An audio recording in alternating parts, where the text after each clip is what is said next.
If you ever go camping and your friend comes back to the tent, make sure it's actually your friend. We were 4 guys driving into the mountains outside Trondheim. No signal, no cabins, just forest. We wanted a real wilderness trip. No phones, no distractions. The first day was perfect. The second day, Marcus disappeared. He had gone to collect firewood before sunset. It wasn't far. We could still hear him moving through the trees. Then the movement stopped. We called his name. No answer. We split up. Stupid idea, I know. But panic does that. I found him about 20 minutes later, standing between the trees, back turned, completely still. "Marcus," I said. He didn't answer. I stepped closer. He was facing a tree, his forehead pressed against the bark. "Dude, what are you doing?" Slowly, too slowly, he turned around. His face looked normal, but his eyes were wrong. Not scared, not confused, just blank. "I got lost," he said. He hadn't. We were less than 200 meters from camp. When we got back, he didn't speak much, just stared into the fire. That night, I woke up to whispering outside the tent. 2 voices. One was Marcus. The other sounded like Marcus, exactly like him. Same tone, same laugh. I unzipped the tent slightly. There were 2 silhouettes near the trees. One walked back toward the tent. The other stayed standing in the dark, watching. Marcus crawled into the tent, or at least, something did. He lay down without speaking. His breathing was too steady, too controlled. I didn't sleep. Around 4 a.m., I heard movement again. I looked over. Marcus was sitting upright, facing me, eyes open. He whispered, "It learned." Then he smiled, but the smile stretched too wide. The next morning he was gone. No footprints leaving camp, just one set leading into the forest. We followed them for half an hour. They stopped in the middle of a clearing, just stopped, like whoever made them had stepped straight up into the air. We left immediately. When we reached the car and got signal back, we had 17 missed calls. From Marcus. All time stamped between 1:12 a.m. and 3:48 a.m. voicemails. Each one saying, "Guys, where are you? I can't find the camp." The first call was made before we found him in the forest, before he came back. We never went camping again. And last week one of us received a photo. No sender, just trees, and 4 figures standing between them. 3 facing the camera, one with its back turned, head pressed against a tree.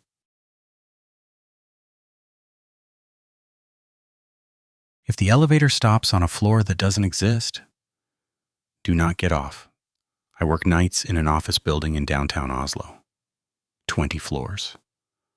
Or so I thought. One Thursday night around 2 a.m., I got into the elevator alone.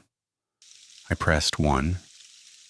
The doors closed, the elevator went down, then stopped at 14.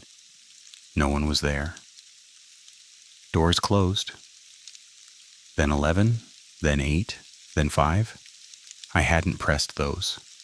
Finally, it stopped at a floor labeled, "We don't have a 0. The doors opened. The hallway looked identical to my office floor. Same lights, same carpet, same doors, but silent. Completely silent. No hum of electricity, no air conditioning, nothing. I should have stayed inside. I didn't. The moment I stepped out, the elevator doors closed behind me, and the display above it changed. It no longer showed numbers, just one word: stay. Every office door was slightly open. Inside each one, a desk, a computer, and someone sitting in the chair, facing away from me. 20 identical silhouettes, none moving. I walked closer to one. The screen in front of it was on. It showed live security footage of me, standing behind the chair. The figure slowly stood up, but it didn't turn around. Its head twisted first, 180 degrees, then 360, still smiling, without a face. All the other chairs scraped backward at the same time. I ran. The elevator doors were open again. I jumped inside and slammed the button for one. The doors closed. The numbers counted down normally. When I reached the lobby, everything looked normal. Security guard at his desk. Lights on. No sign of anything wrong. I checked the floor directory. There is no floor 0. I asked maintenance the next day if the elevator had malfunctioned. They said something strange. The building used to have a basement sublevel labeled 0. It was sealed after a fire in 1998. 20 employees died, all at their desks. Security footage from that night showed them sitting calmly before the smoke appeared. Not moving, not reacting, just staring at their screens. Last night, the elevator stopped at 0 again. I didn't get off. But just before the doors closed, I saw someone standing in the hallway, watching me. It looked exactly like me, and it was smiling.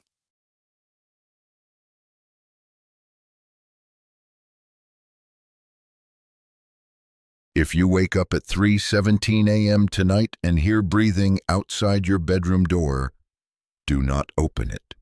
I didn't believe in that kind of thing, not until the night I moved into my grandmother's house in Bergen. The house had been empty for 6 years. No one wanted it. My parents said it was too isolated, but rent in the city was brutal and I needed a place fast. The first night felt normal. The second night I noticed the hallway. It was long, longer than it should have been. The house wasn't big, but the hallway seemed to stretch when the lights were off, like darkness had depth. At exactly 3:17 a.m., I woke up. No reason, just wide awake. That's when I heard it, breathing, slow, controlled. Not close, but not far either, just outside my bedroom door. I froze. It wasn't the house settling. It wasn't wind. It wasn't pipes. It was someone standing there, listening. I held my breath to make sure I wasn't imagining it. The breathing continued, then it stopped. And something scraped lightly across the wood of my door, not knocking, tracing, like a fingernail. I told myself I was dreaming, sleep paralysis, stress, new house nerves. But then my doorknob turned, slowly, very slowly. I hadn't locked it. The handle pressed down fully, but the door didn't open because something on the other side was leaning against it, holding it closed. I didn't move, I didn't speak, and after what felt like 10 full minutes, the pressure lifted. Footsteps moved down the hallway, not walking, dragging. The next morning I checked. There were thin vertical scratches on the outside of my door, 4 of them, perfectly parallel. That night, I locked the door, 3:17 a.m. Breathing again, closer this time, right against the wood. Then a whisper, "You're in my room." I moved into the living room and slept on the couch, 3:17 a.m. Breathing right beside the couch. There was no hallway anymore. It wasn't tied to a room. It was tied to me. I called my mother the next day and asked why no one lived there. She went quiet. Then she said, "Did you ever hear Grandpa talk about the tenant?" There had been no tenant, officially, but neighbors had reported a man living in the hallway walls. No one believed them. Until my grandfather started waking up at 3:17 every night. He claimed someone was measuring the house from the inside. After he died, my grandmother never slept in the bedroom again. I moved out 2 days later. The new tenants moved in last month. 3 nights ago, I got a message from the girl who lives there now. She found my number taped inside the kitchen cabinet. I don't remember leaving it. Her message said, "Do you know why the hallway feels longer at night?" I didn't respond because last night at 3:17 a.m. in my new apartment, I heard breathing right outside my bedroom door.